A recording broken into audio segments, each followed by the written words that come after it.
నారాయణ ఆది నారాయణ. ఓం నారాయణ ఆది నారాయణ ఛానల్ను ఆదరిస్తున్న గురు బంధువులకు స్వాగతం, సుస్వాగతం.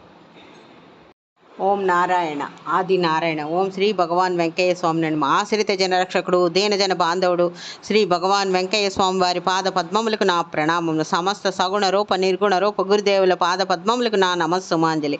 అవధూత శ్రీ భగవాన్ వెంకయ్య స్వామి వారి అనుగ్రహంతో, సమస్త గురుదేవుల ఆశీస్సులతో శ్రీ మొగలిచెర్ల దత్తాత్రేయ స్వామి వారి జీవిత చరిత్ర పారాయణ భాగం 37. ఓం శ్రీ గణేశాయ నమః. ఓం శ్రీ సరస్వతి నమః. ఓం శ్రీ గురుభ్యో నమః. ఓం నారాయణ ఆది నారాయణ.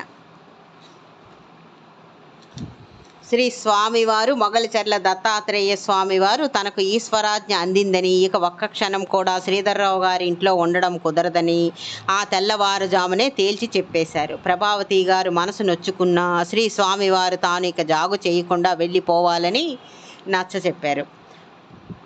స్వామివారు ఇలా అన్నారు ఆమెతో, అమ్మా నువ్వు బాధపడకు, నీకు బిడ్డలాంటివాణ్ణి, మీ దంపతులిద్దరూ ఎప్పుడైనా నా వద్దకు రావచ్చు.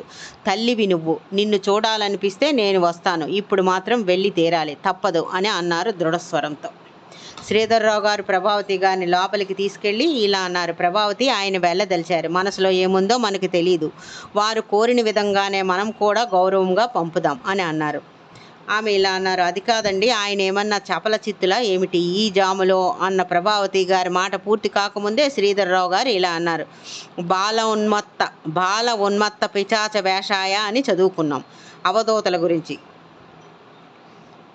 ఇది ఏ దశ తాలూకు ప్రభావమో మనకు తెలీదు, నువ్వు ఆరాటపడి కన్నీళ్లు పెట్టుకోకు, ఆయన బాధపడతారు అని అన్నారు శ్రీధర్రావు గారు. ఇద్దరు బయటకు వచ్చారు. శ్రీధర్రావు గారు పనివాడిని నిద్రలేపి గూడు బండి సిద్ధం చేయించారు. పిలిస్తే పలికే మరో ఇద్దరిని కూడా పిలిపించి బండి సిద్ధం చేయించారు. ఈ లోపల ప్రభావతి గారు గబగబా గేదె పాలు పితికి కుంపట్లో వాటిని కాచి స్వామివారికి తెచ్చి ఇచ్చారు. ఆ సరికే స్వామివారు తన సరంజామా, దావళి, దండ, కమండలాలు, జింక చర్మం మొదలగునవన్నీ సిద్ధం చేసుకొని ఉన్నారు. ప్రభావతి గారు ఇచ్చిన పాలు త్రాగి, నువ్వు బాధపడకమ్మా, నువ్వు బాధపడకు, అంతా శుభమే జరుగుతుంది అని అన్నారు. లేదు నాయన అన్నారు ప్రభావతి గారు. ఈ తదంగం అంతా చూస్తున్న సత్యనారాయణమ్మ గారు అంటే శ్రీధర్రావు గారు తల్లి గారు కూడా లేచి బండి దగ్గరకు వచ్చారు. ఆమెకు కూడా శ్రీ స్వామివారు వెళ్ళొస్తామని చెప్పి ఇలా అన్నారు, అమ్మ రామనామం మరవకుండా జపించు అని చెప్పి బండి ఎక్కేశారు. బండి కదిలి ఆవరణ దాటేదాకా బరువెక్కిన హృదయాలతో ఆ ముగ్గురు చూస్తూ ఉండిపోయారు. ఏదో పెద్ద మేరు పర్వతం కదిలి వెళ్ళిపోతున్నట్టు, ఒక తేజోరూపం దూరంగా పోతున్నట్టు, తాముంటున్న ఇల్లు తాము కూడా దూదిపింజల్లా తేలికైపోతున్నట్లు అనుభూతిలో మునిగిపోయారు ఆ దంపతులు. అప్పటికే సమయం తెల్లవారుజామున 4. లోపలికి వెళ్ళి పడుకున్నారే కానీ ఏమిటిది, ఎందుకు ఇలా జరిగింది అనే ఆలోచన వారిని కలచివేస్తుంది.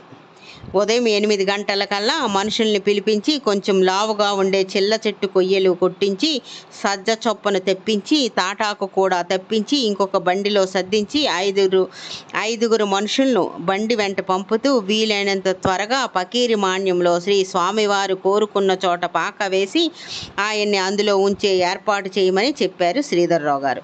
సాయంత్రానికి వాళ్ళు పాక్షికంగానే పాక తయారైంది. పని వాళ్ళు తిరిగి వచ్చి రేపటికి పూర్తి స్థాయిలో పాక సిద్ధం అవుతుందని, శ్రీ స్వామివారు కూడా ఆ గూడు బండిలో ఈ రోజుకు ఉంటారు అని చెప్పారు ఆ పనివాళ్ళు. శ్రీధర్రావు దంపతులకు ఆ రాత్రి కూడా వారికి నిద్ర పట్టలేదు. తెల్లవారి 6 గంటలకల్లా ఇద్దరు నడిచి పకీరి మాన్యంకు చేరుకున్నారు. అక్కడ గూడు బండి కర్రల సహాయంతో నిలబెట్టి ఉన్నారు. అందులో ఉత్తరాభిముఖంగా శ్రీ స్వామివారు అందులో గూడుబండిలో స్వామివారు ఉత్తరాభిముఖంగా కూర్చొని తపస్సు చేసుకుంటున్నారు. మాలకొండ కూడా ఉత్తరం వైపే ఉంది. ధ్యాన ముద్రలో ఉన్నారు స్వామివారు. దాదాపు అరగంట తర్వాత ఆ ధ్యానం నుంచి లేచి వీళ్ళిద్దరిని చూసి ఆశ్చర్యపోతూ, మీరు ఎందుకు వచ్చారు అని అన్నారు. ఈ ఎముకలు కొరికే చలిలో మీరు ఎలా ఉన్నారో అని ఆందోళనతో వచ్చాము అని అన్నారు శ్రీధర్రావు గారు. శీతోష్ణ స్థితులను తట్టుకోవడం ఇంద్రియ నిగ్రహం యోగుల మొదటి సాధన. ఈ చలి నన్నేమీ చెయ్యదు, మీరు ఆందోళన చెందకండి అని అన్నారు శ్రీ స్వామివారు నవ్వుతూ. మధ్యాహ్నం నాటికి పూరిపాక తయారవుతుందని, మాలకొండ నుంచి శ్రీ చెక్కా కేశవులు గారిచ్చిన మంచం కూడా తెప్పిస్తామని శ్రీధర్రావు గారు దంపతులు చెప్పి ఇంటికి వచ్చేశారు.